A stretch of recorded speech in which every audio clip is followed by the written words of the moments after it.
میری آج بات ہو رہی تھی ابھی آف آل دا پیپل تھوڑی دیر پہلے کرن تھاپر سے، جو انڈیا کے بہت ریناؤنڈ جرنلسٹ ہیں، اینکر ہیں اور بڑے مشہور شوز کرتے ہیں وہ. تو کرن تھاپر کو میں نے کہا on a personal note what do you think ہماری لڑائی ہونی ہے کہ نہیں ہونی دوبارہ؟ تو ان کا وٹ آئی تھنک اس کہ یہ ٹیمپرری پاز ہے. ابھی دہشت گردی کے اور واقعات ہونے ہیں ہندوستان میں اور اس کے جواب میں یہ لڑائی ہونی ہے. یعنی ہندوستانیوں کو بھی پتہ ہے کہ کچھ دہشت گردی کے واقعات ہونے ہیں وہاں پہ، جس کا بلیم جو ہے انہوں نے پاکستان پہ ڈالنا ہے. How do we deal with this situation Maria? Mubashir صاحب، آپ نے جو اس سے سوال پوچھا اور جو اس نے جواب دیا اس میں بہت حقیقت ہے، کیونکہ مسئلہ یہ ہے کہ اس وقت آپ کوئی آنریبل دشمن کے ساتھ آپ کا تعلق نہیں ہے. اس وقت آپ ایک بہت ہی مشکل بدنسل دشمن کے ساتھ آپ کا جو ہے سامنا ہو. اس کا مطلب یہ ہے کہ وہ بلو دا بیلٹ کسی بھی حد تک گر سکتے ہیں، پہلی بات. دوسری بات یہ کہ ان کے جو بھی کاؤنٹر ٹیررزم جو ان کی ایفرٹ ہے وہ انہوں نے انفارمیشن آپریشنز کے ساتھ لنک کی ہوئی، لیکن جتنی حد تک کی ہوئی ہے اس کی مثال شاید دنیا میں اور کہیں نہیں. یعنی کہ جہاں ان کا جو میڈیا ہے اس حد تک جھوٹ بولنے کے لیے تیار بھی تھا اور انہوں نے جھوٹ، جہاں انہوں نے کہا کہ جی پاکستان کے مختلف شہروں کے اوپر جو ہے تقریباً کمپلیٹ تباہی ہو گئی اور اس طرح کی مختلف قسم کی باتیں کی. اصل میں بات یہ ہے کہ جب ہم کہتے ہیں کہ آپ کو ہائبرڈ جنگ کا سامنا ہے تو اس کا مطلب یہ ہوتا ہے کہ آپ کے پاس ملٹی ڈومینز ہوتے ہیں، یعنی کہ لینڈ، ایئر، سی اور اسپیس. یہ تو ایک کنونشنل ڈومین ہے. اس کے ساتھ آپ کے پاس ہوتی ہے کلچر، اس کے علاوہ آپ کے پاس ہوتی ہے سوسائٹل، اور اس کے علاوہ آپ کے پاس ہوتی ہے لیگل، اور پھر اس کے علاوہ جو بھی غیر روایتی جو طرز جنگ ہے ان کو بھی آپ اتنی ہی اطمینان سے استعمال کرتے ہیں جیسے کہ آپ اقتصادی جنگ. تو یہ وہ تمام چیزیں ہیں جس میں آپ شفٹ کرتے ہیں ڈومینس کو. سو پہلی بات تو یہ ہے کہ یہ جو وار کا جو پرانا کانسیپٹ تھا کہ جی وار از این ایونٹ، یہ وہاں سے نکل کے وار از اے پروسیس میں تبدیل ہو چکی ہے.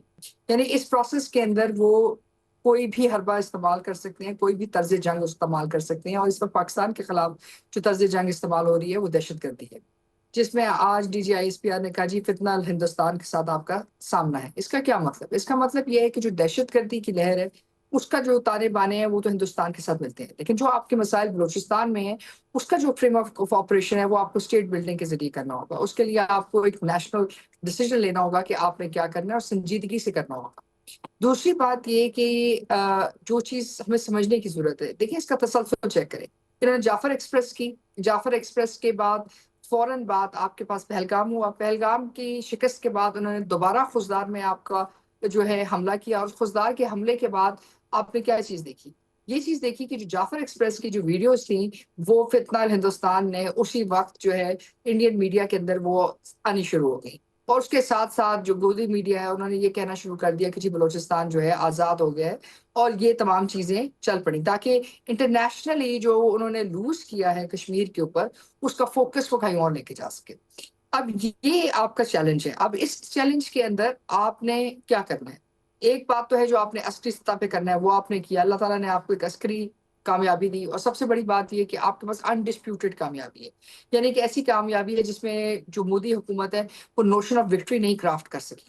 وہ یہ نہیں بتا سکی اپنے لوگوں کو بین الاقوامی سطح کے اوپر، عسکری سطح کے اوپر، علاقائی سطح کے اوپر کہ ان کو کسی قسم کی عسکری کامیابی حاصل.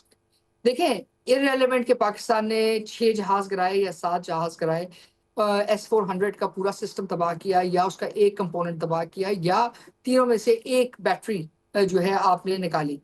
سب سے بڑی بات یہ کہ آپ کو ہندوستان کی ایئر فورس کی طرف سے، ہندوستان کی آرمی کی طرف سے کوئی رد عمل نہیں آیا.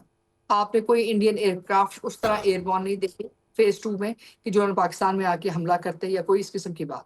اس کے بعد جب آپ نے سائبر ڈومین میں شفٹ کیا تو اتنا بڑا جو مومنٹم تھا جو انڈیا کے اندر بنایا ہوا تھا کہ انڈیا کی آئی ٹی انڈسٹری دنیا کی سب سے زیادہ جو ہے فعال انڈسٹری ہے، اور وہ انڈیا کو اور امریکہ کو جو ہے نیکسٹ اسٹیپ میں لے کے جائے گی.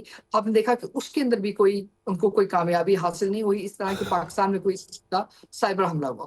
اب یہ جب چیزیں ایک طرف رہ گئی تو جو نیکسٹ فیز ہے ظاہر ہے وہ افغانستان کے ساتھ منسلک ہے، وہ دہشت گردی کے ساتھ منسلک ہے، اور وہ یہ کہ کسی طرح جو آپ کے ڈومیسٹک ایشوز ہیں ان کو ہائی جیک کر کے ایک اور نیریٹو بلڈ کیا جائے جہاں آپ واپس ڈیفینسو پہ آ جائیں. اب ان ڈیفینسو کو چینج کرنے کے لیے آج کا سٹیپ امپورٹنٹ ہے. آپ نے دہشت گردی کو ہندوستان کے ساتھ لنک کر دیا، زبردست.